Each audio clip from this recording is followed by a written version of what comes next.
So today's remedy is one of my absolute favourites. It's a remedy that I actually don't think I could practice without. It's a remedy that helped me enormously. It was one of the remedies that helped me enormously years ago when I was in a very, very exhausted, irritable, hormonal, just a terrible state, really, and lots of kind of physical pathology that went along with that.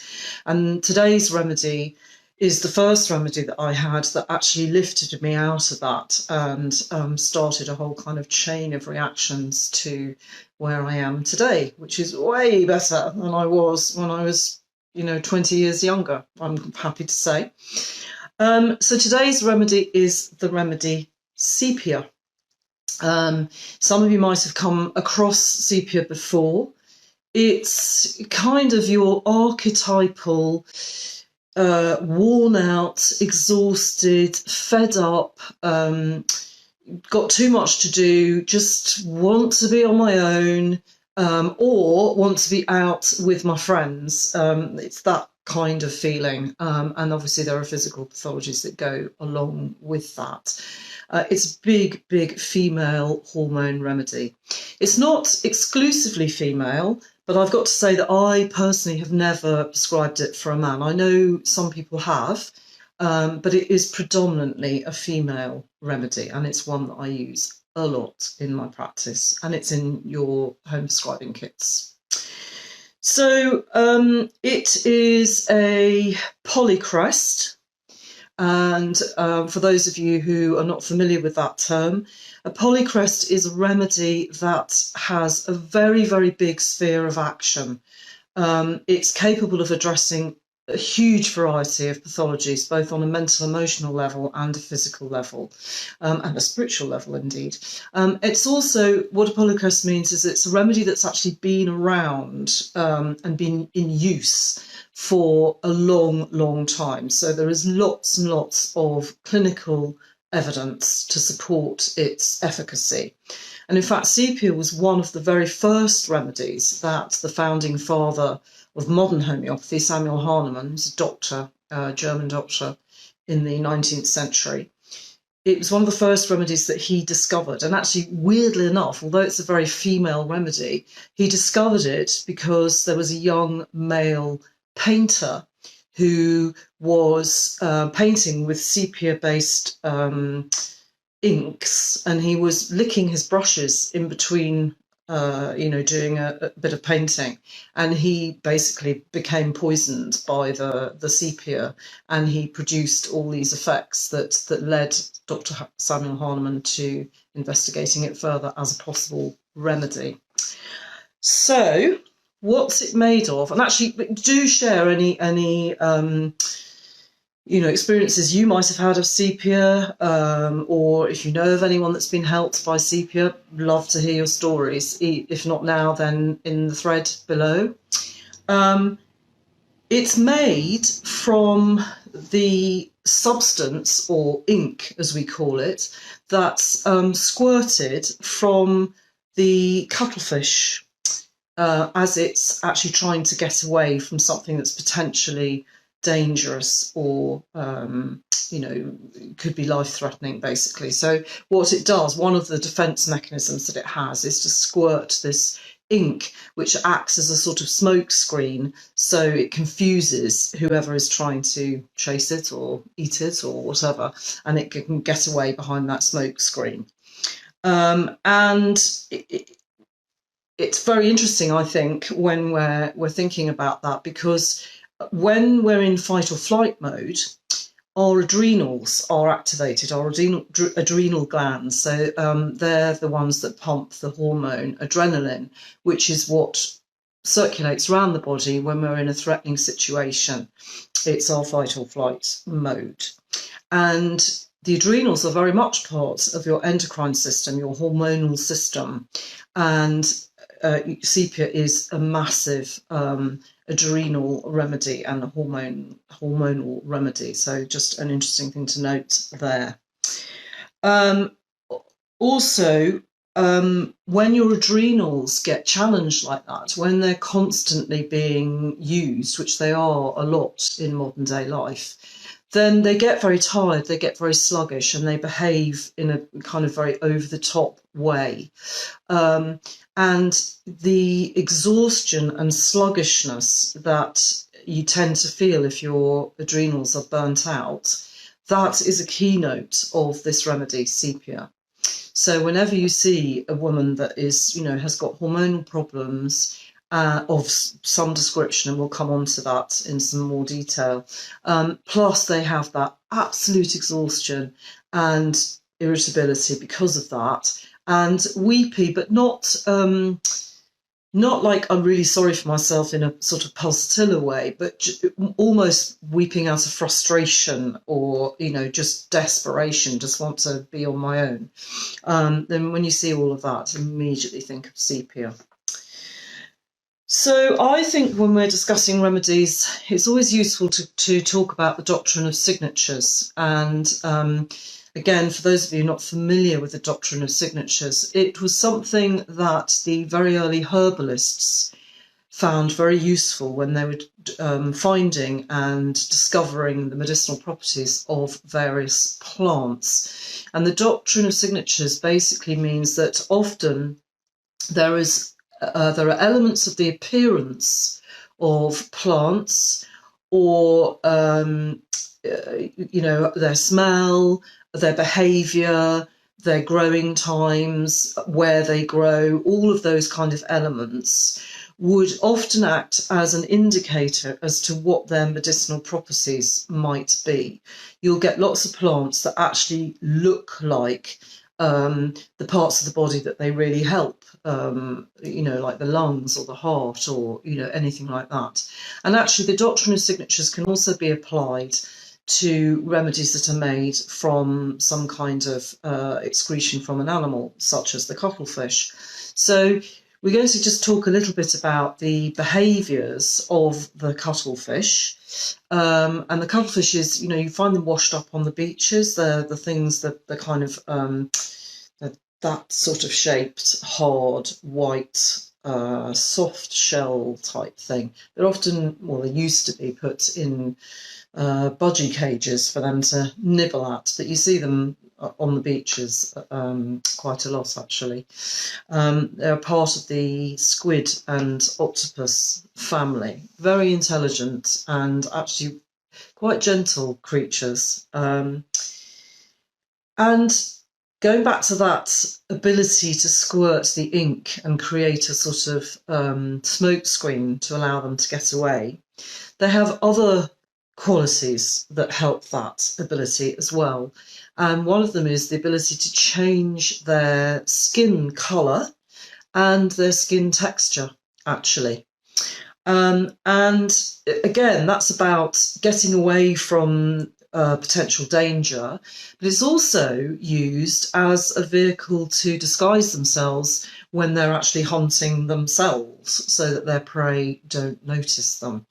And again, sepia has or can have a lot of issues where the skin pigmentation changes.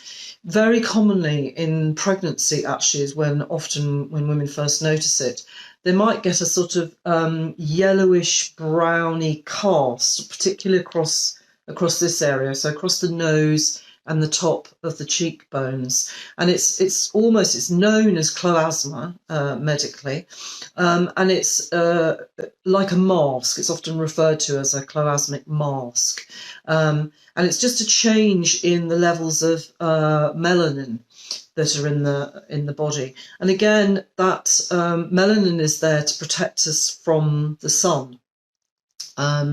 But obviously, if it gets out of balance, then it can either overproduce or it can underproduce. It's hormonally driven, again, and the cuttlefish is quite sensitive to the sun. So again, there's that link there in the doctrine of signatures. That kind of pigmentation change can happen not only in pregnancy, it can happen at any time where there is a lot of hormonal change going on.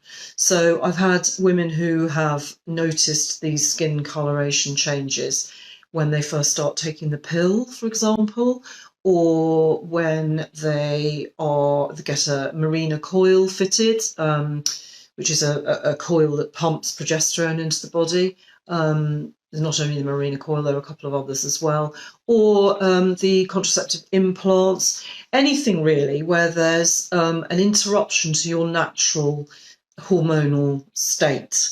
And obviously that can happen at any stage from puberty onwards. Puberty, around periods, around childbirth, pregnancy, menopause, all of those key stages in a woman's life. So the other way that the cuttlefish can get out of danger is it can propel itself on a sort of jet of water really, really fast, sometimes actually up to 23 miles an hour, which doesn't sound a lot for a human, but it is a lot for a small sea creature. And they can get away very fast, and save themselves that way.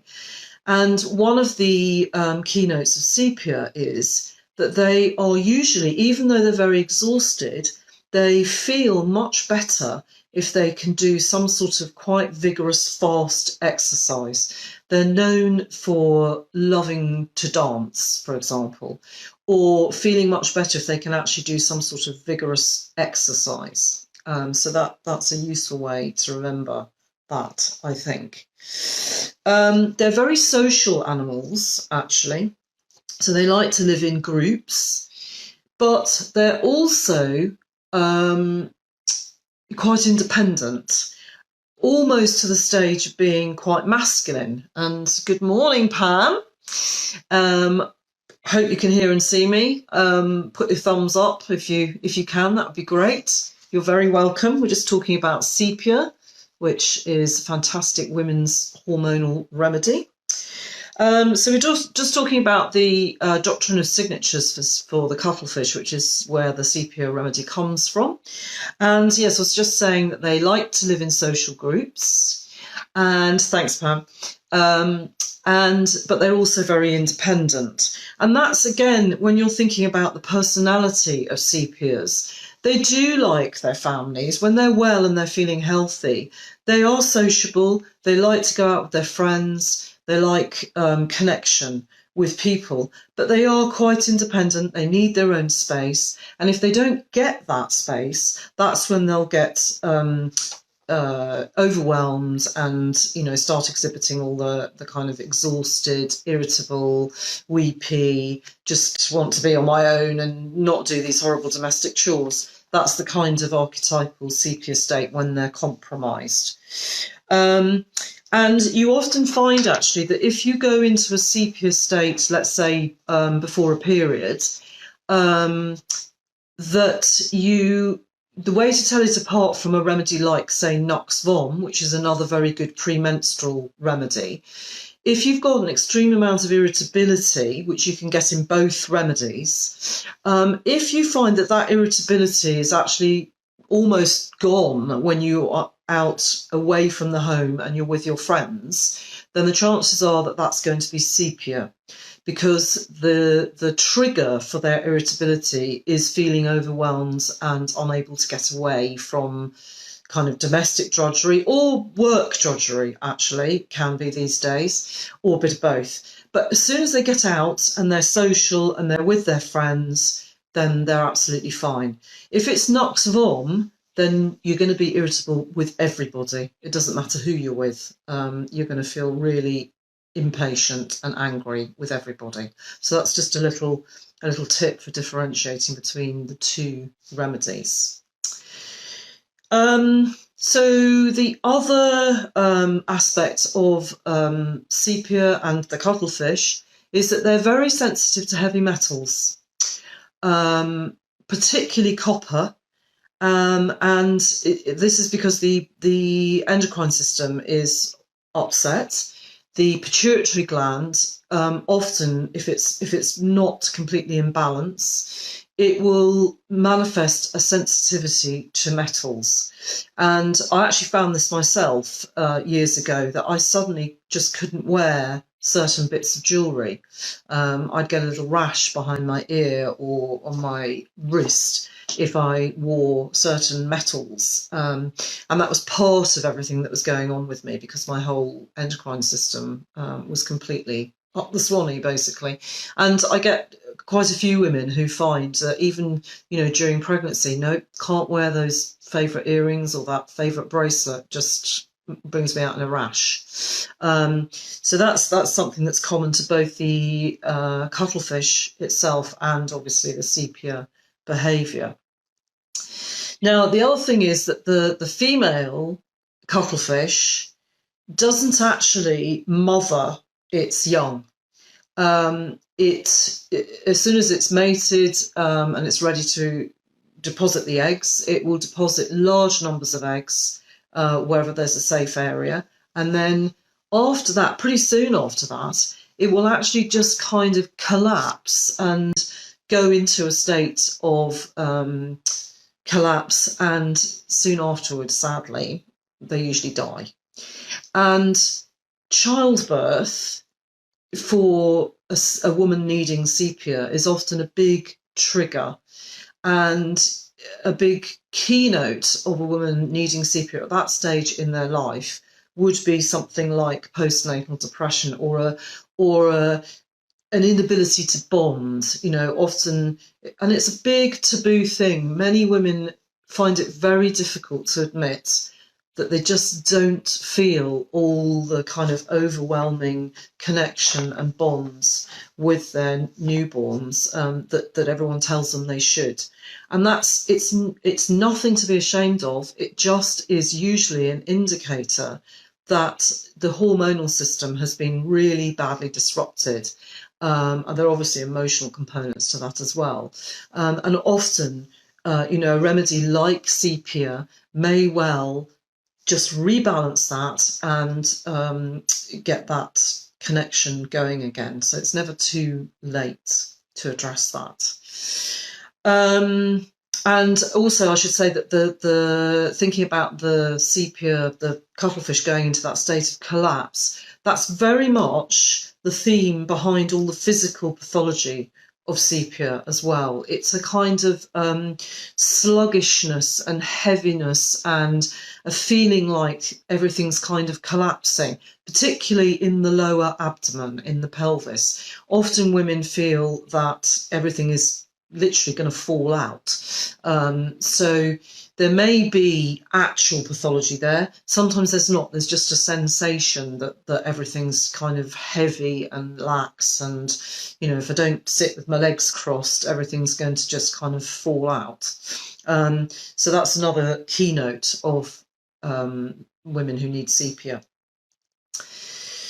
So we're going to go a bit more into the mental emotional symptoms, because they are usually what's going to help you to find the right remedy, any remedy actually, but particularly when you have these big polycrest remedies. So obviously we've kind of established that the main disruption for sepia is in the endocrine system, and particularly the adrenals, and that extreme exhaustion and fatigue that's caused by having just too much to do, and being maybe a bit kind of hypervigilant and a bit perfectionist about wanting to do it all. It causes an extreme burnout, fatigued state. And also that can come on, obviously, if there's stress of any other description on top of a hormonal disruption. So that's the keynote, really, a general, really strong exhaustion and fatigue. You may not even have disrupted sleep. So it's a kind of completely out of proportion exhaustion. Yes, you've got lots to do, but you just can't seem to get on top of your sleep and get rid of that exhaustion. It's very much about underfunction. So everything that a sepia woman will exhibit will be about sluggishness and underfunction. It's a massive thyroid remedy. So when you think of people who are hypothyroid, which means their thyroid is underfunctioning, then sepia is often a great remedy to help address that.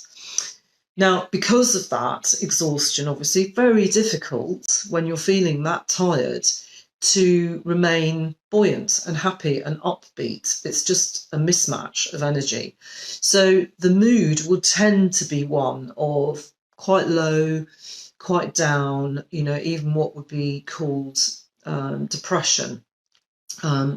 It's a kind of indifference.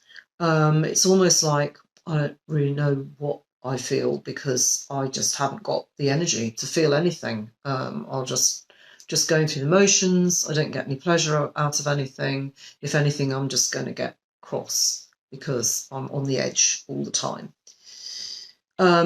Most of the time, women needing sepia feel they just want to be on their own. If they could just get away from, all the demands that are being made of them, then they would be okay.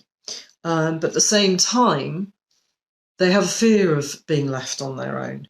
So, as I say, going back to what I said earlier, the big thing for them would be to get out and be sociable. So rather than hiding away, often if women needing sepia can just actually go out with their friends, that will be a tonic for them. But it's getting that balance right, because obviously that can be exhausting as well if you're not doing anything to treat yourself. Very irritable. They can be really, really irritable. Very snappy. They can find that, normally they'd be fine with their kids, all the demands of young kids. All of a sudden, they are just really irritating me. Unfortunately, the partner of women needing sepia often gets the brunt of this. So this would be husbands, partners, anybody that's making demands of them, really. And in particular, any kind of relationship demands. So very, very low sex drive will be a hallmark of women needing sepia. And that often happens, it happened to me, definitely, again, at times of hormonal change, especially after you've had a baby. Last thing you want to do often is start having a rampant sex life. And also with sepia, that kind of carries on into the affection realm as well. Actually, they don't want to be touched, don't even want the hugs or anything like that. It's just like, stay away from me. I do not have enough energy for anything. So they're running on empty, and that's how it manifests. Can get very, very naggy and complaining, kind of not happy with anything, everything's wrong. And obviously that will feed into any little weaknesses that might be already existing in a relationship, which is why the partner seems to get the brunt of the irritability. Can be very aggressive and driven, actually, as well, sepia women. Particularly in modern times when we're tending to go out and do a job as well. So you can get women who might feel very exhausted and irritable at home, but in the workplace, they're very driven, very focused, very almost kind of cutthroat, quite, I hate to say it because obviously we have masculine and feminine in all of us, but traditionally would be perceived as being quite a masculine man, and that can almost manifest in their shape, their body shape as well. Not always. You can't completely go with it, but often you'll find sepia women are quite have a sort of boyish build almost. That's just that can be true. It's not always true. Good morning, Ev. You're very, very welcome. We're talking about sepia this morning. So yeah, incommunicative. So, just want to be left alone, don't want to talk about it. Quite defensive if asked, what's wrong with you? Nothing's wrong with me. a tendency to find fault in a lot of things, blaming other people. It's always the husband's fault or the partner's fault that this isn't done correctly. You know, lots of arguments about how the dishwasher's loaded and all those things. If you find yourself in that state, you're not normally like that. If it's around the time of a period or menopause or anything like that, then think of sepia.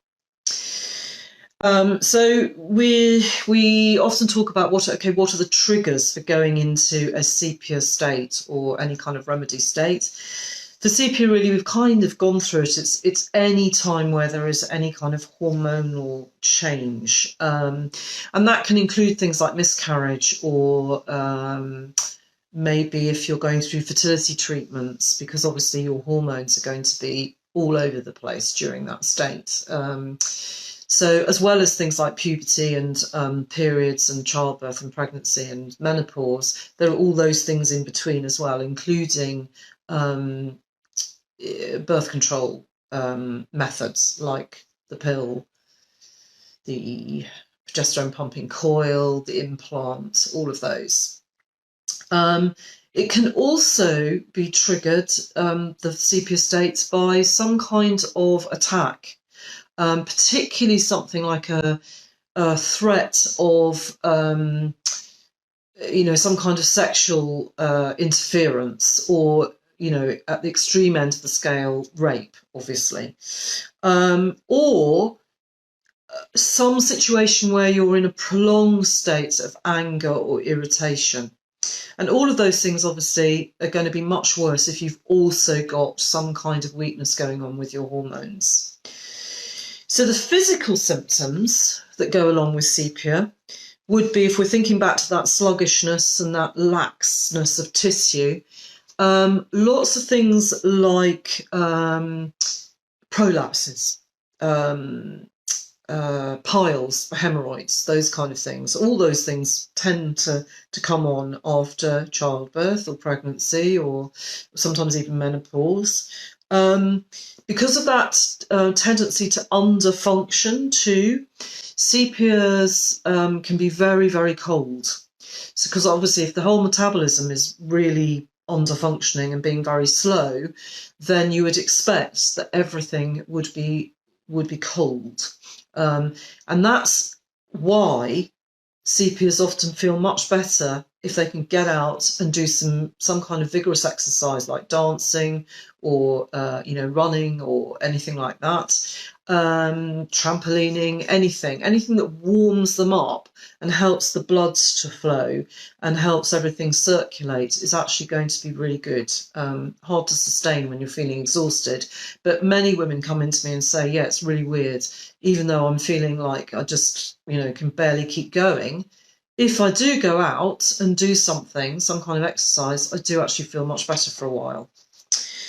As we discussed at the beginning of the video, there can be lots of pigmentation changes, lots of weird kind of browny, yellowy skin changes. So skin patches, or that mask that we talked about over the eyes and the nose. Very sluggish bowels, so constipation, big in a sepia, and often women find that the bowels really slow down just before a period. So if that goes along with things like the exhaustion and the mental emotional stuff, then sepia would be a good remedy for that time of the month. As I said earlier, there can be, even if you haven't actually got a prolapse, and that would include things like womb prolapses, uterus prolapses, even if you don't actually have that, because that's at the top end of the pathology scale, if you like, there can be that sensation that, God, yeah, my whole abdomen just feels really heavy and really sluggish. And therefore, lots of sepia women like to sit with their legs crossed because it's more comfortable. It kind of feels like you're containing everything. So look out for that kind of feeling. We've talked about etiologies, so causes. hormonal change. So, and most women know when it's all gone a bit wrong. So they'll come in to me often and say, I was actually fine until I had my first baby, or until I had that miscarriage, or, you know, until I got the coil fitted, or, you know, whatever the reason is. In homeopathy, we would call that never been well since. So that's an etiology for it. It can also manifest in periods stopping, so menstrual bleeds stopping, or reducing significantly. Again, it's about that underfunction. Now, it can be the other way as well, but mostly it's about underfunctioning. There can be an increased hunger. It's in an attempt really to address that sluggishness and tiredness and just everything slowing down. The body is basically sending messages to say, give me more fuel, feed me more. So that might manifest in a craving for things like sugar, because it's that need to get an instant energy boost. But they can also crave things like pickles and acidy things. And often, you know, you get those weird cravings in pregnancy when people who never eat pickles or anything like that normally, but in pregnancy they would get them. Sepia often is a help, because that's usually an indicator that things are not quite in balance, those cravings. They can have a lot of milky discharges. Those can be vaginal. So, you know, if you're finding you're getting a milky discharge and you've got other symptoms that we've discussed, sepia may help. You can get those kind of discharges during pregnancy too. You can even, you know, if there's morning sickness, for example, and sepia would be a great help for a lot of morning sicknesses. If you are going to vomit with them, then it'll be a sort of milky vomit. Nice thing to talk about first thing in the morning, but there you go. Also, because the blood is not being circulated, and therefore you're not getting quite as much oxygen around the system as you would normally get, there can be a tendency to feeling a bit kind of spacey, a bit dizzy, and actual fainting as well, because of the lack of blood supply to the head. As I said, a great remedy for morning sickness. Extreme nausea, much, much worse for the smell of food. So actually, although they can be very hungry, during pregnancy, it would more manifest as a complete loathing of food. Even the smell of food can make them worse, or even the thought of food can make them worse. Again, because of the underfunction, you can have a tendency towards miscarriage. So if somebody you know is having a lot of failed attempts to conceive, they are conceiving, but they're not actually able to carry the baby full term, and they're having miscarriages, if they've got other symptoms as well, sepia might well be helpful in that case. There's a lot of acne, particularly on the face, acne rosacea, which is quite a stubborn, very hormonally driven thing, actually, which is when the face gets very red and pimply, and it tends to come up with periods and things. It can be hard to shift with medication. But if you address the cause, which is usually hormonal, with something like sepia, it can be very effective. I've said about infertility. Again, it was one of the remedies that actually helped me to conceive my second child, because at that time my thyroid was severely underfunctioning, and I had a lot of sepia symptoms, which obviously I didn't know anything about it at the time. I had tried conventional medication, didn't really work for me. And it was only when I got treated by a homeopath with sepia that I was then able to conceive my lovely son, who's now 20, actually nearly 21. So that's one.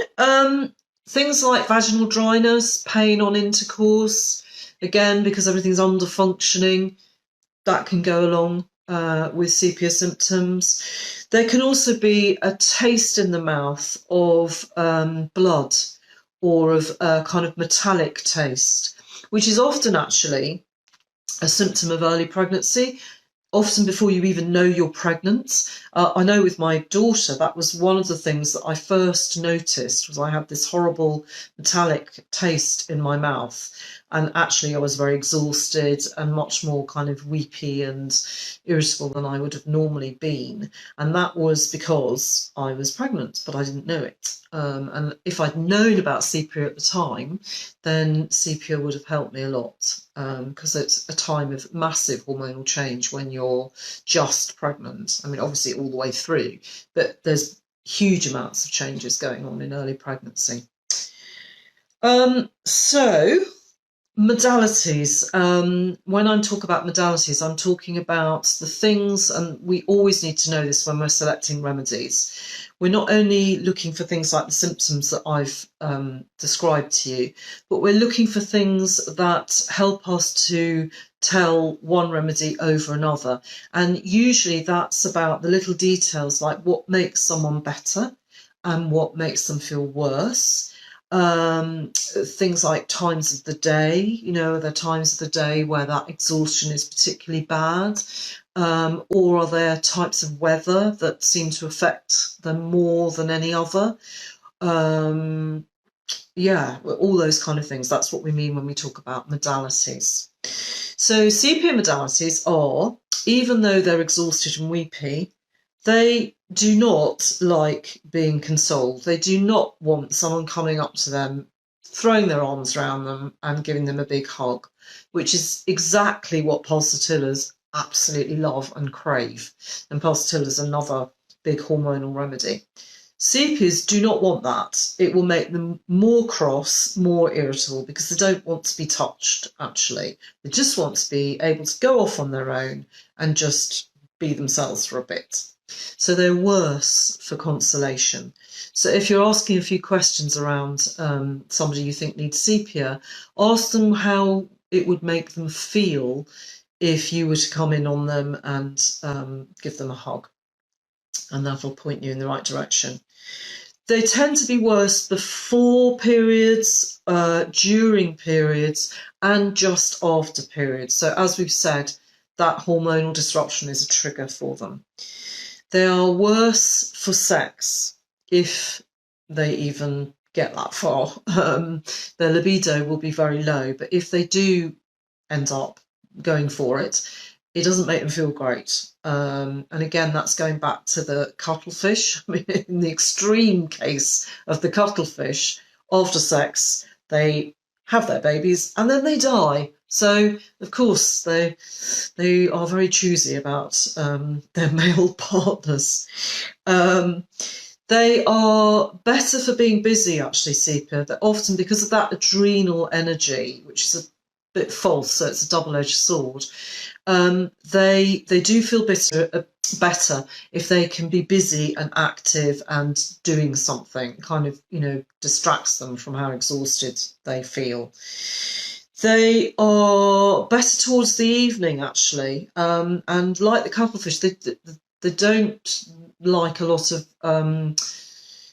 bright sunlight or anything. They tend to be evening creatures, and that's actually when the cuttlefish is at its most active as well. They're better, as we discussed earlier, for vigorous exercise, because it gets their systems going and it gets the blood circulating, it gets them going again and makes them feel energised. So it's almost like plugging them in for a bit.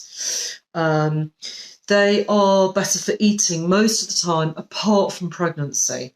But actually, even in the morning sickness, if they can make themselves eat something, which is difficult because they have a loathing for food, they will feel temporarily a little bit better.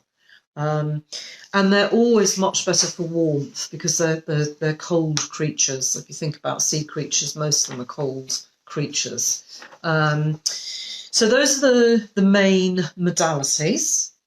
Lots of people ask me, well, would you use sepia, you know, in young girls? still children, really.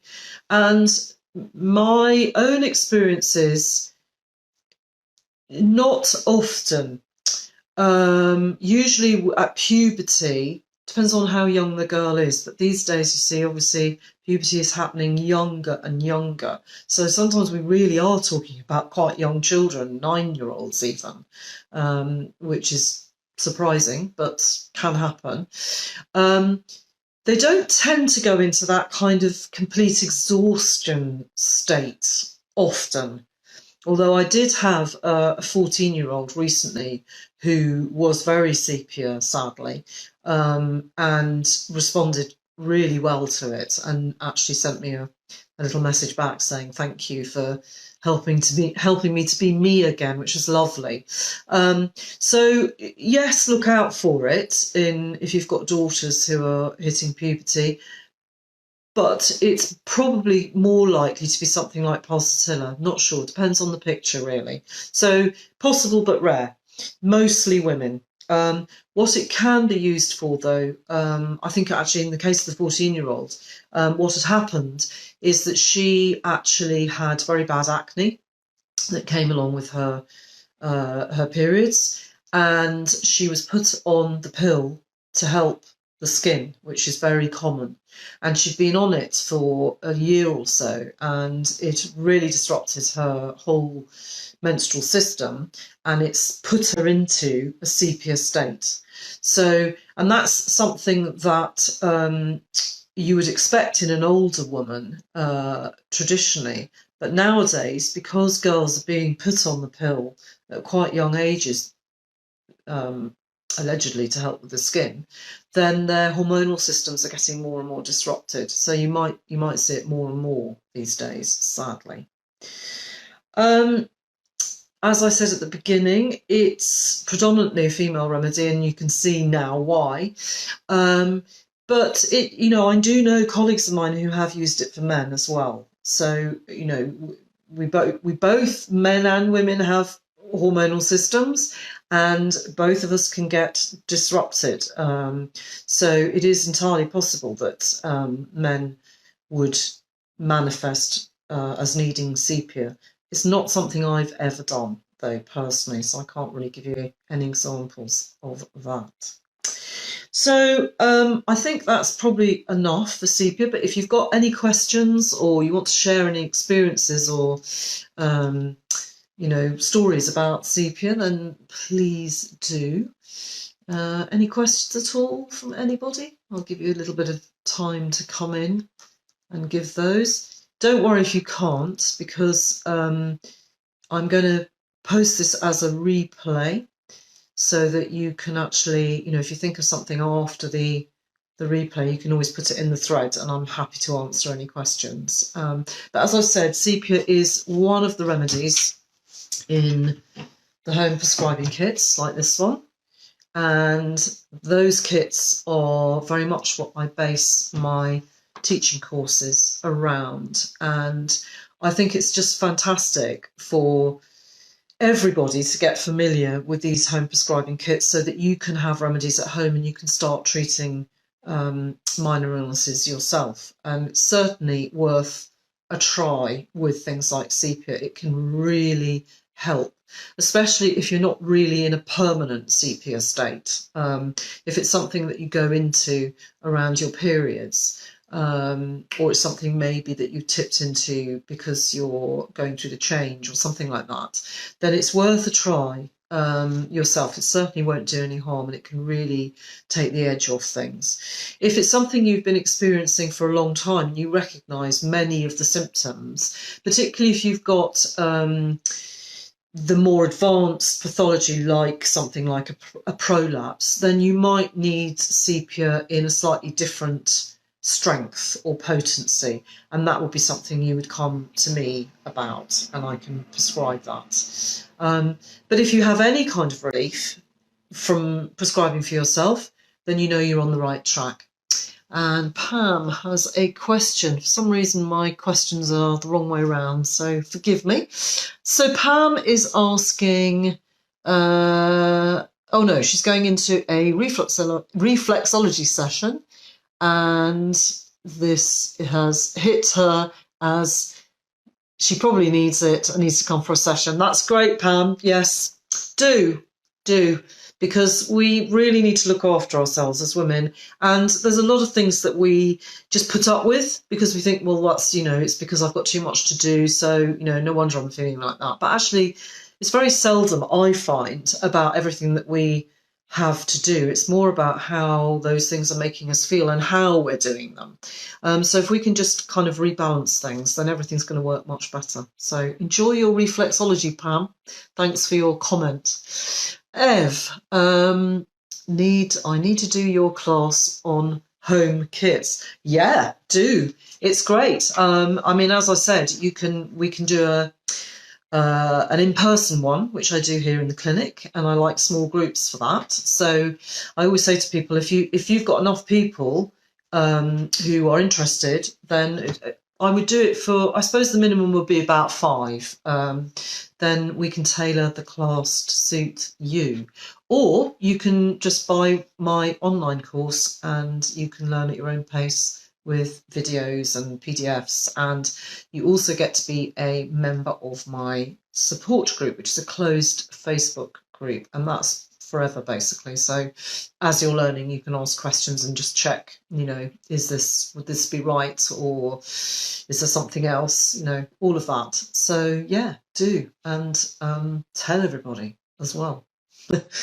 Anyway, knowledge is power, I believe. And we can all avoid a lot of the more harmful over-the-counter pharmaceuticals if we've got an alternative. So it's all good, I think. Okay. Thank you so much for joining me, everybody. I hope you've enjoyed it. If you have, then I'm doing these videos every month. So I will post up about that on my business page. And if you've got any suggestions for any particular remedies that you'd like me to go into, please send me a message. Happy to go into anything.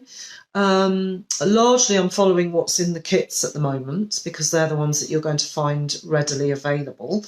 But if there's some particular pathology or emotional state or something that's bugging you and you'd like to know how can I address that, then I'm happy to talk about that and the remedies that are perhaps appropriate for that. So always open to suggestions, basically.